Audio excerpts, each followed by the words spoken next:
Maharishi Suta continued, O best of ascetics, I will now tell you the story further. In the olden days, there lived a wise king by name Pulakamukha. He had mastered all his senses and always spoke the truth. He used to go to the temple every day and give gifts to the Brahmins. His lotus-faced wife was a pure and pious woman. One day, the royal couple was performing the Satyanarayana puja at the banks of the river Bhadrashila. At that time, a merchant called Sadhu sailed by. Seeing the king perform some puja, Sadhu stopped his boat, got off and addressed the king humbly. O king, would you kindly tell me what you are doing with such devotion and concentration? The king replied, O Sadhu, I have no children. In order that I may be blessed with children, I am worshipping the Almighty Lord, Satyanarayana. On hearing this, Sadhu spoke humbly, O king, please tell me how to perform the puja. I would like to observe the vrata, as I too have no children. The king told him all the details. Sadhu returned home and with great joy told his wife that they should perform Satyanarayana puja, which will fulfill their desire to have children. He then resolved to perform the puja after the child was born. Then by the divine grace, Sadhu's wife Leelavati conceived, and in due course a beautiful daughter was born to them. They named the child Kalavati. One day, Leelavati reminded her husband of his promise to perform puja. Sadhu told his wife that he would do the puja at the time of his daughter's wedding and got busy with his work.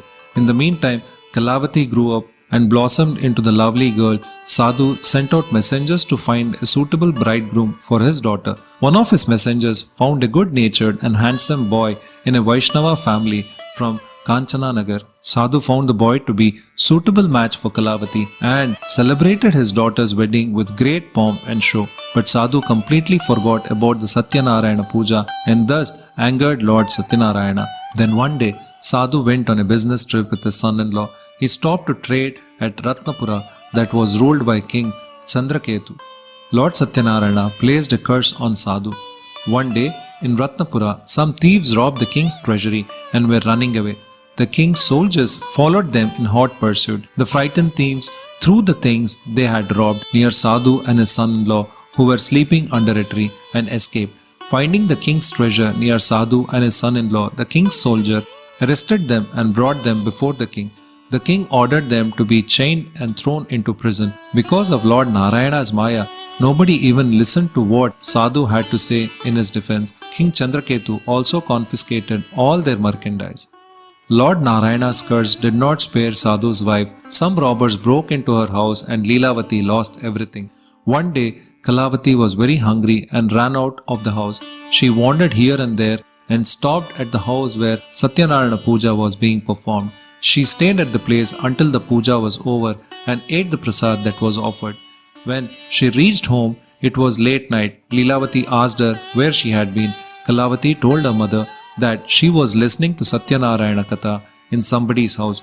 Leelavati at once remembered her husband's promise to perform the puja and resolved to observe Satyanarayana Vrata herself.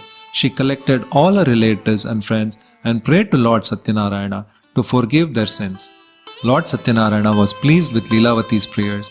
He appeared before King Chandraketu in his dream and told him to release the two merchants from prison as they were not the real thieves. If the king failed to do so, Lord Narayana warned that the kingdom, wealth and children would all suffer. Next morning, the king told his counselors about his dream and ordered Sadhu and his son-in-law to be released. The latter were frightened and stood before the king with bowed heads. The king talked to them gently and said, You too have suffered a great deal because of your fate, but there is nothing to fear.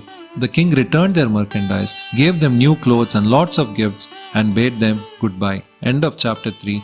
Om Shri Satyanarayana Namaha.